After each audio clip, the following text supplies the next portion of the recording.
እኔ በጣም ይገርመኛል ከራሴም ህይወት ጀምሮ የዛሬ 13 እንደዛ ዓመት ገደማ 36 ዓመት እድሜ ላይ ነበርኩኝ። በዛ ሰዓት ምን ማሳካት እንደምፈልግ አላውቅም። ቀን እሰራለሁ፣ አምሽቼ እሰራለሁ፣ በጧት እነሳለሁ። የማለፋው ልፋት የለም። ከውጭ ሆኖ ለሚያይ ሰው በጣም ትጉ ሰራተኛ፣ ስራ ወዳድ፣ ውጤታማ እመስላለሁ። በውስጥ በኩል የራሴን ህይወት ስመዝን ከጧት እስከ ማታ ሰርቼ ያመጣሁት ውጤት 1 ግራም አይመዝን። ምንድነው የሆንኩት? በመባዘን ብዛት፣ በመባተል ብዛት፣ በውጭ በኩል የሆኑ ክንውኖችን በማድረግ ሜካኒካል ነገሮችን በማድረግ ውጤት የሚመጣ ይመስለኝ ነበር። ውጤት አይመጣም። ለምን ቢባል ምን ለማድረግ እንደፈለኩ የኔ ጥልቅ ኢንቴንሽን ምን እንደሆነ አላውቀውም። ዝም ብዬ ነው የምሰራው።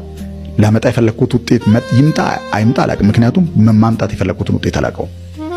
ዝም ብዬ መውጣትና መውረድ ራሱ የሆነ ውጤት የሚያመጣ ስለሚመስለኝ ዝም ብዬ ባዝናለሁ። እንዲህ አይነት ህይወት ብክነት ነው።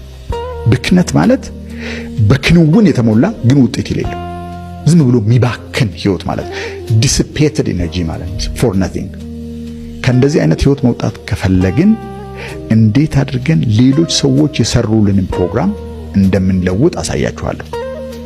አንዳንዶቻችሁ እንደመታደል ሆኖ ይሄን ነገር በሚረዳ ቤተሰብ ውስጥ የተወለዳችሁ ሰዎች ደመነፍሳችሁ ውስጥ የስኬት መንገድ ፕሮግራም ስለተደረገ ዝም ብላችሁ ስኬታማ ትሆናላችሁ። ማሰብ መውጣት ሳያስፈልግ ዲፎልት ነው ለእናንተ ስኬታማነት ማለት ነው።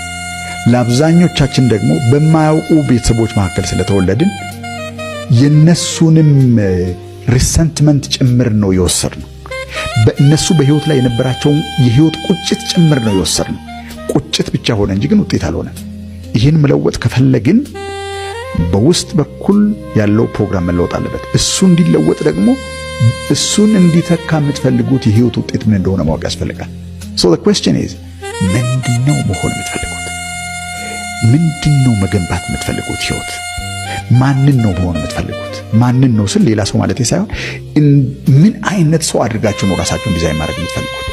ሁሉ ነገር የሚቻል ቢሆን ኖሮ ምን አይነት ህይወት ነበር ከፈጣሪ የምትጠይቁት?